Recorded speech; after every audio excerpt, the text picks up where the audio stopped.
اس اسلام کو بدنام نہ کرو جس دین کو تم بدنام کر رہے ہو. اس دین کی حفاظت کے لیے، اس دین کی بقا کے لیے، اس دین کو پھیلانے کے لیے میرے نبی نے کتنی مصیبتیں برداشت کی ہیں.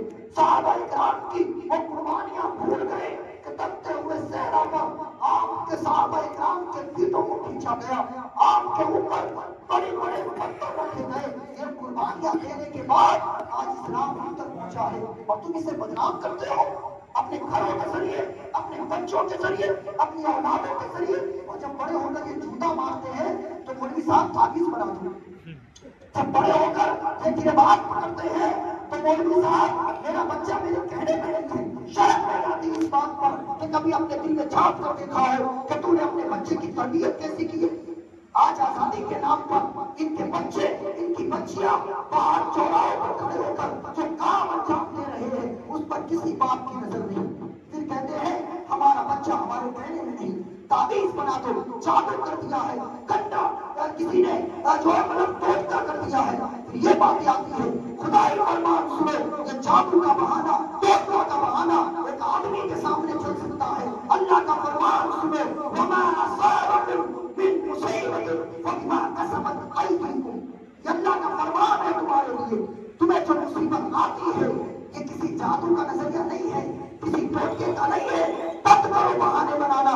یہ جو تم پر مصیبت آتی ہے یہ تمہارے برے کرتوت کا بدلہ ہے، برے کرتوت کا بدلہ ہے. 2 جمعے سے 2 بار میں کش پر نکلا، اتنے نوجوانوں سے ملا، لیکن مجال ہے کہ مسجد میں آ کر سجدہ کر لے، مجال ہے کہ درس میں شامل ہو جائے، مجال ہے کہ اللہ کی طرف ان کا دل مائل ہو. اور پھر کہتے ہیں کہ ہم پر جادو کر دیا ہے، ہم پر ٹوٹکا کر دیا ہے. یہ سب بکواس کی باتیں ہیں. اللہ قرآن میں فرماتا ہے اپنے دل میں جھانکو، کہیں تم نے کسی کا حرام تو نہیں کھایا ہے، کسی کو ستایا تو نہیں ہے، کسی کو پریشان تو نہیں کیا ہے، کہیں تمہاری پیشانیاں سجدے سے خالی تو نہیں ہے. اللہ کا قرآن کہتا ہے تمہیں جو مصیبت آتی ہے یہ تمہارے برے کرتوت کا بدلہ ہے.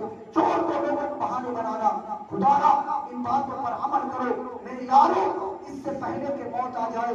ہو سکتا ہے میری یہ باتیں تمہارے دل پر گرا گزر رہی ہو، فرق نہیں پڑتا ہے. تم کیا سوچتے ہو میرے بارے میں بالکل فرق نہیں پڑتا ہے.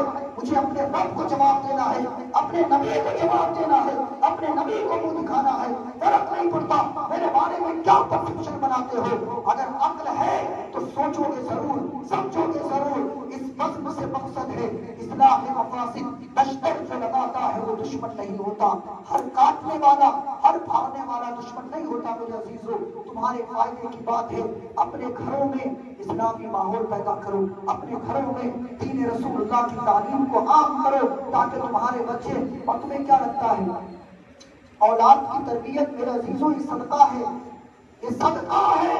انما اموالکم واولادکم فتنہ، یہ آزمائش ہے. اللہ نے اولاد عطا کر کے تمہیں آزمائش میں ڈال دیا ہے. اللہ دیکھنا چاہتا ہے کہ تم اپنے اولاد کی تربیت کیسے کرتے ہو. آج کوئی شخص ہو آج وہ لمبی فہرست گرائے گا، میرے بیٹے نے BA کر لیا، M.Com کر لیا، MD کر لیا، فلانا کر لیا، ٹھکانا کر لیا. اور جب دینی تعلیم پوچھا جائے تو ہاں بس قرآن شریف تو پڑھ لیا ہے اس نے، تھوڑی سی کتابیں